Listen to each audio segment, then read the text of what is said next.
Hello ସାଙ୍ଗମାନେ, ଜୟ Jagannath, happy Dhanteras. ଆଜି ଡାକରା ଆସିଥିଲା ଦିଦିଙ୍କ ଘରୁ, ମାନେ ମୋ ନଣନ୍ଦଙ୍କ ଘରୁ ମ। ସେଥିପାଇଁ ଆମେ ବାଟରେ ଏଇ ସୁନ୍ଦର ଜାଗା ସବୁ ଦେଖି ଦେଖି ଯାଉଥିଲୁ, ମାନେ ଗଛ, ବନ, ଲତା, ଚାରୁ। ଯାଇ ତାଙ୍କ ଘରେ ପହଞ୍ଚିଗଲୁ। ଆଉ ଜିସାଙ୍କ ସାଙ୍ଗରେ ଟିକେ ମୁଁ ଗୁଲୁ ଗୁଲୁ ହଉଥିଲି, ଆଉ ତାଙ୍କୁ ଟିକେ ଗେଲ କରିଦେଉଥିଲି। ଆଜି ଖାଇବାର ପ୍ରସ୍ତୁତି ହେଇଥିଲା ଦିଦିଙ୍କ ଘରେ। ଦିଦି ପାଇଁ ସେଥିପାଇଁ ଆମ ପାଇଁ ବନେଇଥିଲେ ଭାତ, ଡାଲି, ଚିକେନ କଷା, କଚୁମ୍ବର। ମୁଁ ପେଟେ ନାତି ଦେଇ ବୋଡ଼ା ସାପ ଲେଖି ଟିକେ ଗଡ଼ପଡ଼ ହେଇ ବାହାରି ପଡ଼ିଲୁ ଆମେ ସମସ୍ତେ ମିଶି ତନିଷ୍କ। କାରଣ ଆଜି ଧନତେରସ୍ ନା, ମୁଁ ସୁନା କିଣିକି ଟିକେ ଧନୀ ହେଇଯିବି, ଧନଲକ୍ଷ୍ମୀ ମୋ ଉପରେ ପ୍ରସନ୍ନ ହେଇଯିବେ।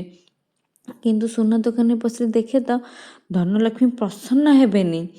ଏତେ ସୁନା ଦର ଦେଖି ସୁନାକୁ ଦେଖିଲେ ବି ପଇସା ପଡ଼ିବ, ସୁନାକୁ ଛୁଇଁଲେ ବି ପଇସା ପଡ଼ିବ, ଆଉ ସୁନା କିଣିଲେ ତ ପଇସା ହିଁ ପଇସା ପଡ଼ିବ। ସେଥିପାଇଁ ମୁଁ ସେଥିରୁ କିଛି ପ୍ରିଫର ନ କରି ମୋ ଫଟୋ ଉଠାଇବା ପ୍ରିଫର କଲି। ହେଲେ ମନ ତ ଯାଯାବର, ଦୁଇଟା ନେକଲେସ୍ ଆଣି ଟିକେ ଟ୍ରାଏ କରିଦେଲି। କିନ୍ତୁ ଅଫସୋସର କଥା, ସେଇ ଭିତରୁ କିଛି କିଣି ନ ପାରି ଗୁପଚୁପ୍ ଖାଇକି ଘରକୁ ଫେରିଲି। ବାଏ ବାଏ ସାଙ୍ଗମାନେ, ପୁଣି ଦେଖା ହେବ ନେକ୍ସଟ ବ୍ଲଗ୍ରେ।